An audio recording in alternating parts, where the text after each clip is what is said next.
The goals sitting in your head, right now, are dying. They're dissolving a little more each hour, losing shape like smoke in an open room. You've felt this, that slow fade where something you wanted badly last month barely registers today. By the end of this, you'll understand why a pen and paper can do what sheer willpower never could. There's a study from Dominican University that tracked 267 people across professions and backgrounds. One group kept their goals in their heads, the other wrote them down. The writers were 42% more likely to achieve what they set out to do. 42%.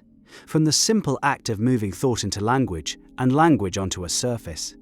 Most people hear that and think it's about memory, about reminders, about having a to-do list you can glance at over coffee. That misses the entire mechanism. Writing a goal down does something to the goal itself. It changes its nature. A thought is vapor. A written statement is a brick, and your consciousness treats those two things very differently. Neville Goddard taught that creation is finished. Every version of your life already exists as a state of consciousness, waiting for you to occupy it. The challenge has always been selection, choosing one state from the infinite and holding it long enough for the physical world to catch up. Your mind, left to its own habits, drifts. It visits the desired state for a few seconds, then snaps back to whatever feels most familiar. Writing interrupts that loop. It forces you to choose. Think about what happens the moment you sit down to write a goal. You can't write fog. You can't put "I want things to be better" on paper and feel satisfied with it. The pen demands specificity. I am living in a home by the coast with morning light flooding the kitchen. I earn enough to never calculate the price of groceries. I wake up next to someone who makes ordinary Tuesday mornings feel like they matter. The act of writing compels you to select a state, and selection is the first act of creation. This is where most teachings on goal setting stop short. They tell you to write it down, pin it to your wall, review it daily. Useful but shallow. The deeper principle is that language is the bridge between formless consciousness and formed reality. Words are the technology your awareness uses to collapse infinite potential into specific experience. Every mystical tradition understood this. In the beginning was the Word.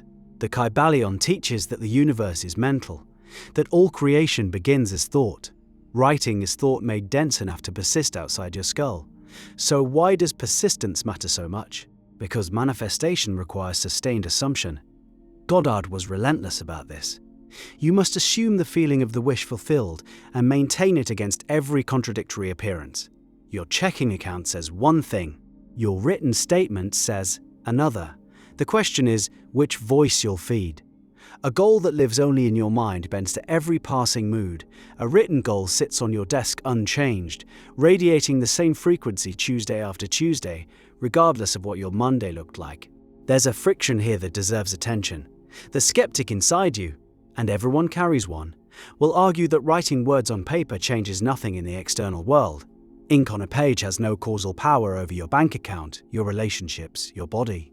And within a purely mechanical view of reality, that's a reasonable objection. But you've already noticed something the mechanical view struggles to explain: why written goals produce measurably different outcomes in controlled studies. The words on the page change something inside the person. The person then moved differently through their world. The world responded. Consciousness first.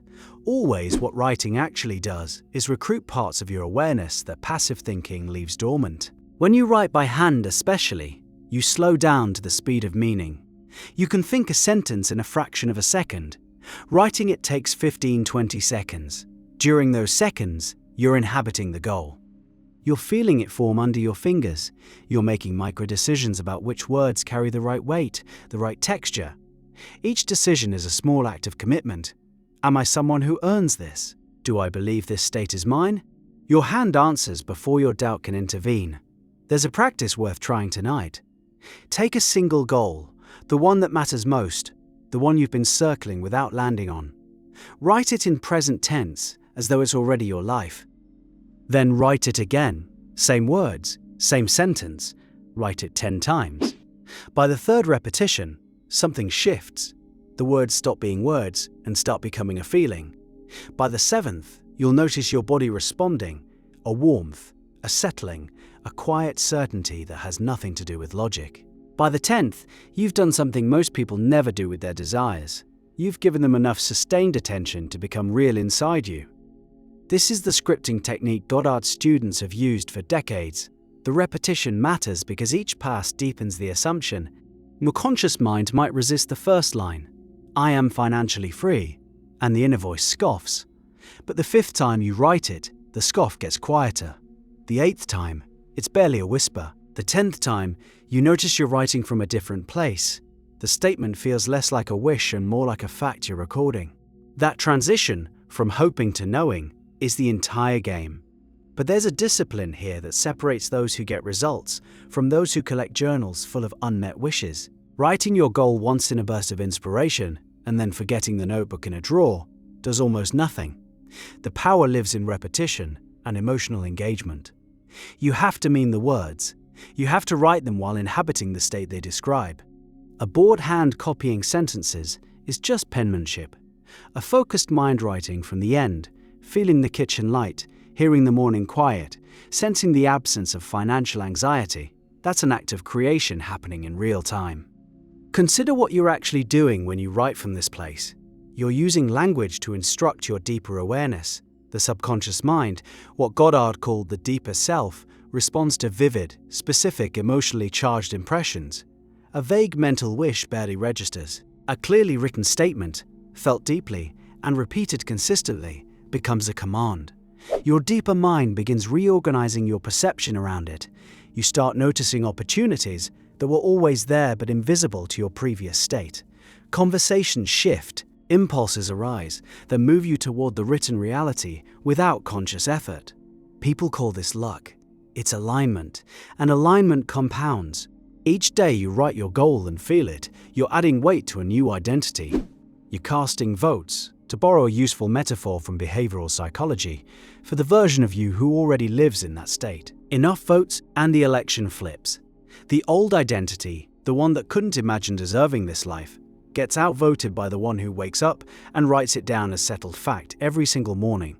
There's a reason ancient scribes were considered sacred figures. They understood something we've trivialized in the age of typing and texting. The written word carries authority that spoken words and fleeting thoughts lack. When you write something down, you're making a covenant with yourself. You're saying, "This matters enough to exist outside my head. I'm willing to see it on paper and stand behind it." Most people won't do this. Most people keep their deepest desires safely abstract, safely uncommitted, where failure can't touch them because they never fully declared what they wanted. That safety is the trap. An uncommitted desire protects your ego and starves your manifestation. The written goal strips away that protection. It sits there, specific and undeniable, asking you every time you see it, do you still believe this? Are you still living as though this is yours? Some mornings, the answer is easy.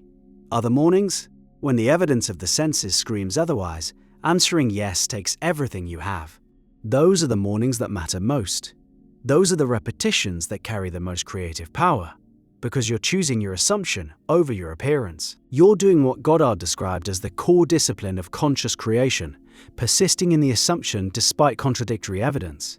So here's what I'd ask you to do before you sleep tonight. Get a notebook, a physical one, something you can hold. Write the life you're stepping into as though you're already there. Be specific enough that your body responds. Be honest enough that it scares you slightly. Then write it again tomorrow, and the day after. Let the words become a groove your consciousness settles into, deeper each time, until the gap between what you've written and what you're living becomes so uncomfortable that reality has to move. Your pen is the cheapest, most accessible tool for reshaping your world that has ever existed. The page is waiting. The question is whether you'll keep your deepest wants safe and formless in your head, or whether you'll do the thing that changes everything. Commit it to language, hold it in your hand, and refuse to let the ink dry on who you used to be.